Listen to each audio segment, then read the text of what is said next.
Agar মুখে প্রকাশ করা চলে না। এগুলা যেখানে ঘরবাড়ি আছে কোন একটা মানুষের রাত্রি ঘুম পারে নাই। 12টার পরে নদীর পারে বহা, 12টার পরে কোনো যেটা ভাঙছে মোটামুটি ধরেন 40টা 42টা ঘর হবো আর কি। এখানে মানে ব্যাংকে যেটা পরিস্থিতি খারাপ হয়েছে এটা রাস্তায় নিয়ে থিয়ে দিছে, কোনো জায়গায় যাওয়ার মতন কোনো বিধি ব্যবস্থা নাই। মানে এই টাইমে লেবারও নাই, মানে গাড়িও পাওয়া যায় না, মিস্ত্রিও নাই, এরকম আর কি। যেটা মানুষের যেটা বিপদ হয়েছে এটা আমার হযরত আলী চৌধুরীকে অনুরোধ জানাই, আমি হিমন্ত স্যারের অনুরোধ জানাই, লাগলে পিজি সজরিকা স্যারও এই জিনিসটা দেখা যাক, যেহেতু শোনাবার আইছিল আমার এখানে নামে নাই, পরিস্থিতিগুলো দেখে নাই। সবার কাছে অনুরোধ জানাই এই মানুষজনের মধ্যে কিভাবে একটা বিধি ব্যবস্থা হিমন্ত স্যার জানি করে।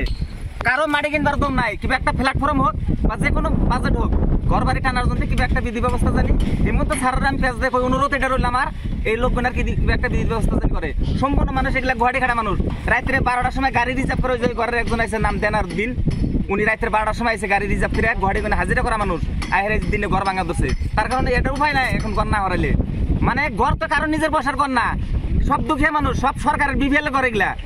সরকারে ঘর দিছে, নিজের বসার ঘর যদি পাবলিকে দিয়ে হারতো তাহলে তার মানুষের জায়গায় ভাড়া থাকতো না। এই লোকগুলা 3-4 জনের মাটিতে ভাড়া থাকে, সবগুলা মানুষই খুব দুঃখী ভাবে থাকে।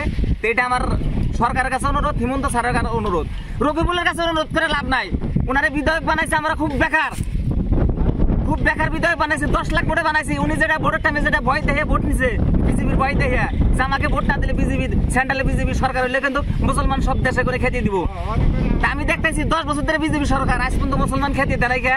তো উনি যেটা রাজনীতিকের ভোট নিছে রফিকুল আর হযরত চৌধুরী, এটা তো মুখে কথা চলে না। এর মতন বন্ড নেতা পৃথিবীতে নাই।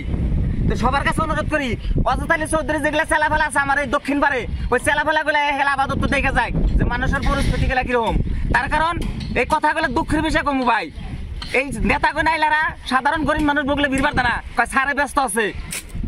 গরিব মানুষের যেটা আবেগ এই কথাগুলো সারা করে কই বাড়ি দেনা। তো এই নেতাগুলো আজকে হচ্ছে না, মানুষগুলো কি একটা সহায় করে দিক, হয়তো গাড়ি দিক ঘর টানার জন্য, আঙ্গ পয়সা পাতি লাগে না, আঙ্গ জিনিসগুলো সহায় করে দেওয়া লাগে। এটি কে আর কি, আমরা চৌধুরী পয়সা পাতি আঙ্গ লাগে না।